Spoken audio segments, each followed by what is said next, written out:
Lecture audio du conte Le lièvre et le hérisson de Jacob et Wilhelm Grimm par Valérie Alain.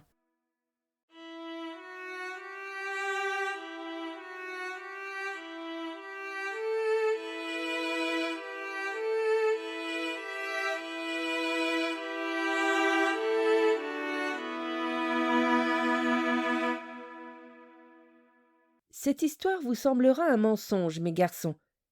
Mais elle n'en est pas moins vraie, car mon grand-père, qui aimait la raconter et de qui je la tiens, avait l'habitude de dire « Elle doit cependant être vraie, mon garçon, autrement on ne pourrait pas la raconter. » Et voilà comment cette histoire s'était passée.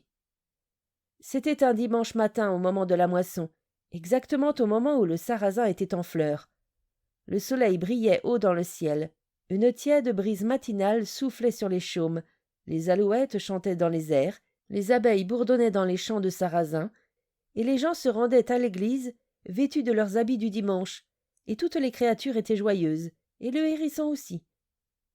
Le hérisson, debout devant sa porte, les bras croisés, regardait devant lui dans la brise matinale, et fredonnait une petite chanson, exactement comme les hérissons les chantent justement par un doux dimanche matin. Pendant qu'il chantait ainsi à mi-voix, il lui vint à l'esprit qu'il pourrait bien aller se promener un peu dans les champs, pendant que sa femme lavait et séchait les enfants, pour voir comment allaient ses rutabagas. Ces rutabagas étaient ceux qui poussaient juste à côté de sa maison, et le hérisson avait l'habitude de s'en nourrir avec sa famille, et c'est pourquoi il les considérait comme les siens. Aussitôt dit, aussitôt fait. Le hérisson ferma la porte de la maison derrière lui et prit le chemin du champ. Il n'était pas encore très loin de chez lui et s'apprêtait justement à contourner le prunellier qui se trouvait à l'entrée du champ pour aller voir ses rutabagas, quand il remarqua le lièvre qui était sorti pour vaquer à des affaires semblables, plus exactement pour aller voir ses choux. Lorsqu'il aperçut le lièvre, le hérisson le salua aimablement et lui souhaita le bonjour.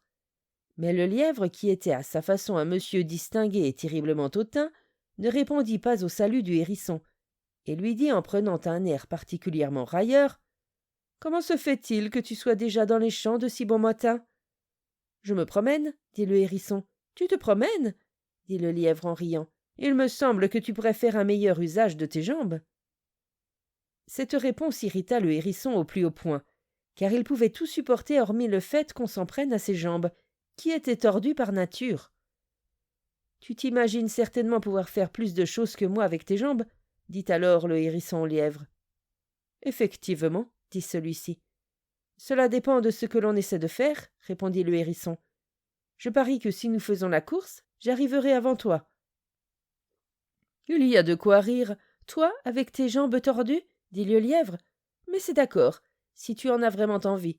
Que parions-nous ?»« Un louis d'or et une bouteille d'eau-de-vie, » dit le hérisson. « D'accord, répondit le lièvre. « Tope là, et nous pourrons commencer tout de suite. »« Non, je ne suis pas aussi pressé, » dit le hérisson. « Je n'ai encore rien mangé. Je vais d'abord rentrer chez moi et prendre mon petit déjeuner. Je serai de retour dans une demi-heure. » Sur ces mots, le hérisson partit, car le lièvre était d'accord. Chemin faisant, le hérisson se disait « Le lièvre compte sur ses grandes jambes, mais je trouverai bien un moyen de l'avoir. Il a beau être un monsieur distingué, il n'est pas si malin que ça, et il devra payer. » Quand il arriva chez lui, le hérisson parla ainsi à sa femme. « Femme, habille-toi vite, tu dois venir dans les champs avec moi. »« Que se passe-t-il donc ?» répondit sa femme. « J'ai parié avec le lièvre un louis d'or et une bouteille d'eau-de-vie que je ferai la course avec lui, et il faut que tu vois ça. »« Oh mon Dieu, mon mari !» se mit à crier la femme du hérisson. « Es-tu fou? As-tu complètement perdu la tête? Comment peux-tu vouloir faire la course avec le lièvre ?»« Tiens ta langue, femme, répliqua le hérisson. C'est mon affaire. Ne te mêle pas des affaires des hommes. Allez, habille-toi et suis-moi. » Que pouvait bien faire la femme du hérisson? Elle fut obligée de le suivre bon gré mal gré. Tandis qu'ils étaient en route, le hérisson dit à sa femme « Maintenant, fais attention à ce que je vais te dire. Tu vois, c'est dans le grand champ là-bas que nous allons faire la course. Le lièvre courra ainsi dans un sillon et moi dans un autre, et nous partirons d'en haut. Et toi, tu n'auras rien d'autre à faire que te placer ici, en bas du champ, dans le sillon, et de crier au lièvre, quand tu le verras arriver de l'autre côté, « Je suis déjà ici !»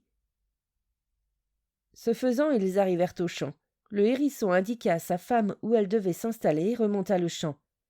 Quand il arriva en haut, le lièvre était déjà là. « Pouvons-nous commencer » dit celui-ci. « Oui » répondit le hérisson. « Alors, allons-y. » Et sur ces mots, chacun se plaça dans son sillon.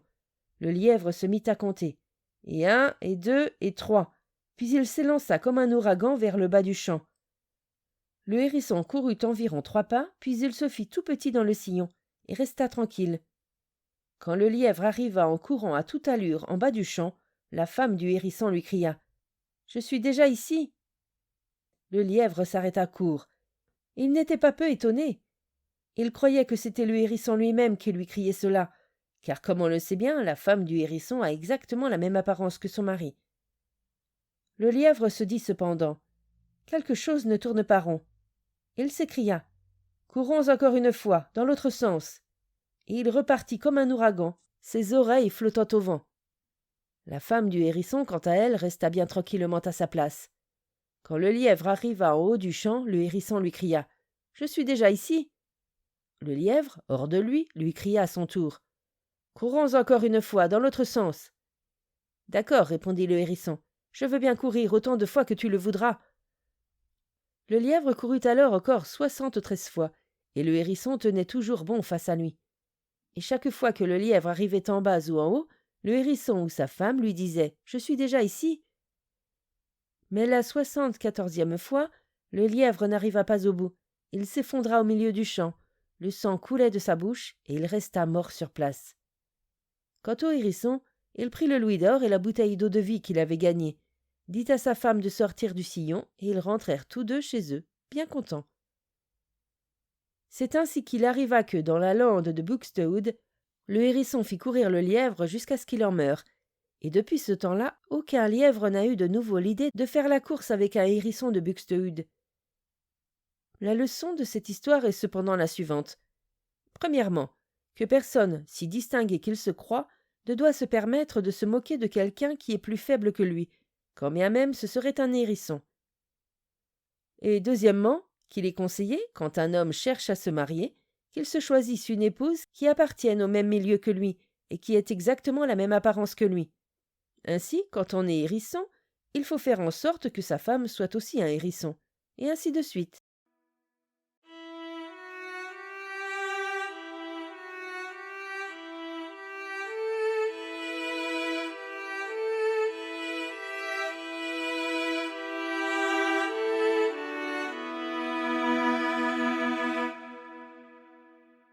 Fin de la lecture du conte Le lièvre et le hérisson.